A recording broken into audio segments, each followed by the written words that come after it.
దేశమాత రక్షణ కోసం పానాలు బలిచ్చిండు ఒక జవాన్. కొడుకు ఈ లోకం విడిచిపోయిండనే విషయము ఆ తల్లి జీర్ణించుకోలేకపోతుంది. తన బిడ్డ బతికే ఉన్నాడు అనేది ఆమె నమ్మకం. అందుకే 10 ఏళ్ల నుంచి రోజు కొడుకు విగ్రహం ముందు నిలుసొని పేగు తెంచుకొని పుట్టిన బిడ్డ రూపాన్ని చేత్తోని ప్రేమగా నిమురుతుంది, అన్నం తినిపిస్తుంది, చలి పెడుతుందని దుప్పటి కప్పుతుంది. తల్లి ప్రేమను చాటి చెప్పే ఈ వీడియో చూస్తే మనసంతా బాధతో నిండిపోతదుల్లా. అగో అదే అమర జవాన్ గూర్నామ్ సింగ్ విగ్రహం.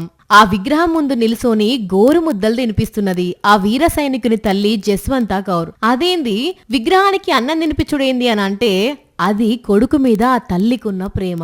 ఆ శిల్పమే ఆమె సర్వస్వం. చూసేటోళ్లకు అది విగ్రహమే కావచ్చు గాని ఆ తల్లి మాత్రం ఆ విగ్రహంలా తన కొడుకును చూసుకుంటున్నది. గుర్నామ్ సింగ్ బతికిలేడు అనే వాస్తవాన్ని ఆమె ఒప్పుకోదు.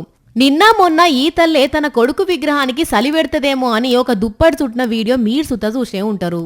తల్లి తన బిడ్డలను ఎంత ప్రేమిస్తుందో, వాళ్ళ కోసం ఎంత తప్పిస్తుందో చెప్పేటందుకు ఇదే నిదర్శనం అంటున్నారు ఈ వీడియో చూసిన నెటిజన్లు. ఈ విగ్రహం ఎన్నుకున్న స్టోరీ ఏందంటే 2014లో పాకిస్తాన్ బార్డర్ల తీవ్రవాదులతో జరిగిన ఫైరింగ్లా అమరుడైండు బీఎస్ఎఫ్ జవాన్ గూర్నామ్ సింగ్. ఆయన చేసిన త్యాగానికి చూపెట్టిన ధైర్యానికి గుర్తుగా ఆయన విగ్రహాన్ని జమ్మూలో ఏర్పాటు చేసిల్లు. ఇప్పటికే 10 ఏళ్లు దాటింది. అయినా ఆ తల్లి రోజు కొడుకు విగ్రహం దగ్గరికి పోయి కూసుంటది, అన్నం తినిపిస్తుంది, ముచ్చట్లు పెడుతుంది. ఆ అమ్మ మనసుకు తల్లి ప్రేమకు సలాం అంటున్నారు ఈ వీడియో చూసిన పబ్లిక్.